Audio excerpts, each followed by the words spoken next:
Pada akhir 2009, Indonesia mengalami ketegangan diplomatik yang cukup serius dengan Malaysia terkait klaim wilayah di Laut Sulawesi, khususnya di perairan Ambalat.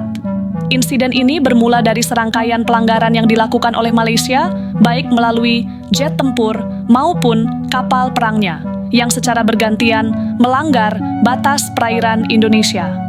Laksamana Tejo Edi Purdijatno, yang pada saat itu menjabat sebagai Kepala Staf Angkatan Laut Indonesia, menjadi sosok yang sangat marah atas tindakan Malaysia yang dinilai telah meremehkan kedaulatan Indonesia.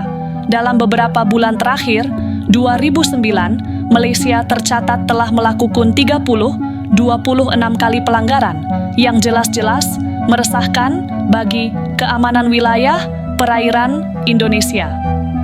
Laksamana Tejo, dengan pengalamannya dalam dunia militer, merasa bahwa respons yang diambil Indonesia harus selalu tegas dan mencerminkan komitmen penuh negara dalam menjaga kedaulatan wilayahnya.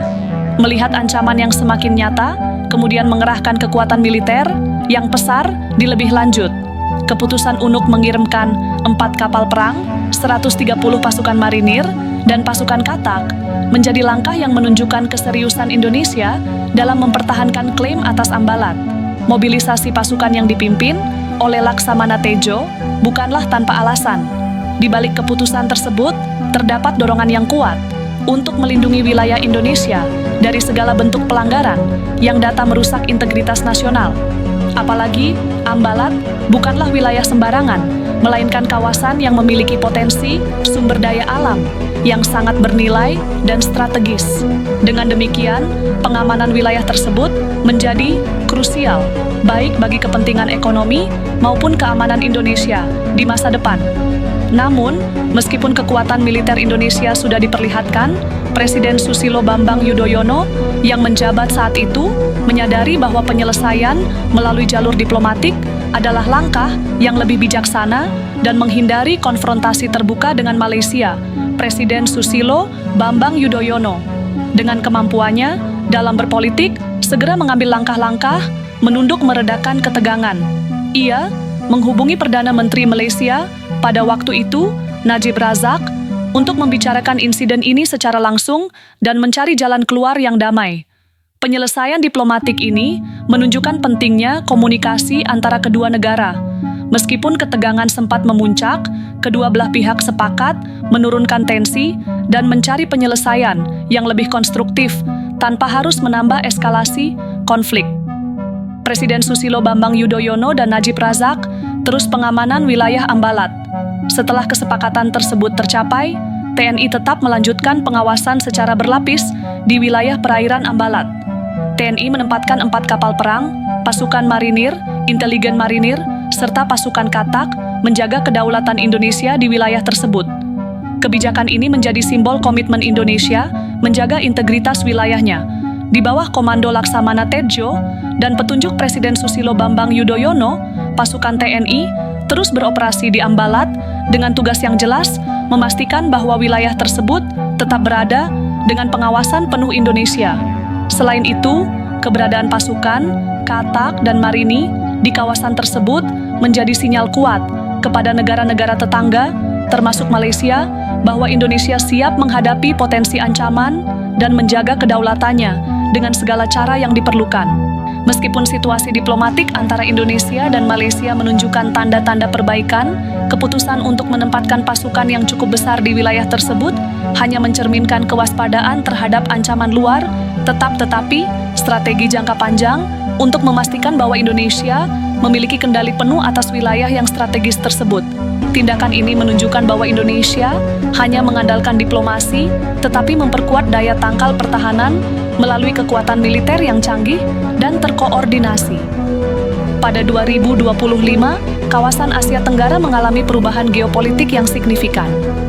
Dengan ketegangan di Laut Cina Selatan menjadi isu utama, persaingan antara negara besar seperti Tiongkok dan Amerika Serikat semakin intensif, menciptakan ketidakpastian yang mempengaruhi stabilitas regional. Meskipun hubungan antara Indonesia dan Malaysia telah menunjukkan perbaikan, tantangan baru muncul dari negara-negara besar yang memiliki kepentingan strategis di kawasan tersebut. Persaingan ini ditambah potensi ketegangan terkait sumber daya alam dan jalur tantangan internasional, meningkatkan kompleksitas ancaman terhadap keamanan kawasan. Di tengah dinamika, Indonesia menyadari bahwa penting memperkuat kapasitas pertahanan, khususnya di wilayah Ambalat, yang tetap menjadi titik strategis dalam menjaga kedaulatan negara.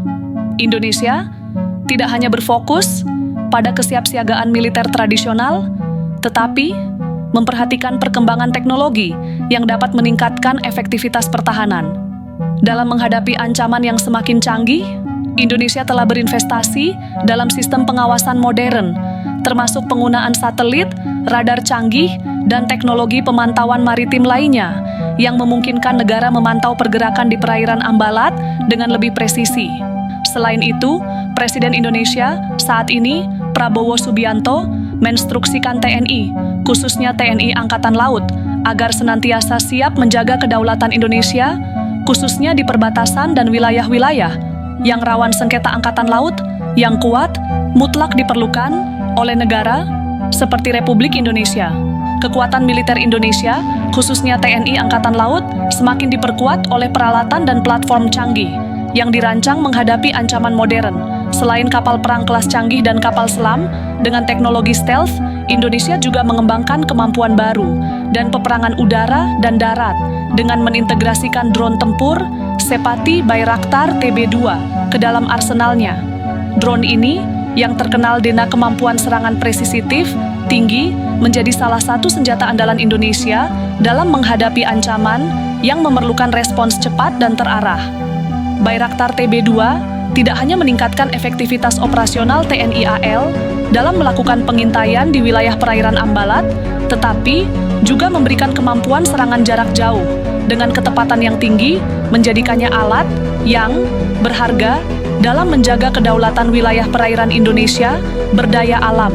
Selain itu, Indonesia juga memperkuat armada lautnya dengan kapal induk yang dilengkapi dengan teknologi modern yang memungkinkan mobilisasi pesawat tempur dan helikopter untuk mendukung operasi di lautan dan udara.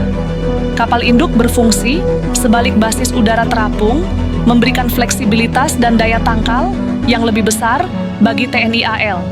Dengan kemampuan meluncurkan pesawat tempur dan mengendalikan wilayah udara dari lautan, kapal induk memperkuat posisi Indonesia di perairan strategis, termasuk Ambalat. Integrasi antara kapal induk, drone tempur, kapal selam, dan kapal perang kelas canggih memberikan Indonesia keunggulan signifikan, mempertahankan kedaulatan wilayahnya, serta menghadapi berbagai ancaman yang semakin kompleks di era modern ini.